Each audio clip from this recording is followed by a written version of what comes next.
যে ঘরের মধ্যে যদি জিনের অস্তিত্ব বিদ্যমান থাকে তাহলে আমাদের প্রতিপালক আল্লাহ রব্বুল আলামিন বিড়ালকে এমন এক শক্তি দিয়েছেন যার মাধ্যমে সেই বিড়ালটি জিনের সাথে মোকাবিলা বা লড়াই করতে পারে।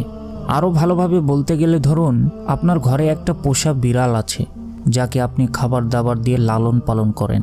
তো ধরুন হঠাৎ করে একটা জিন আপনার ঘরে প্রবেশ করলো আপনার কোনো ক্ষতি করার জন্য।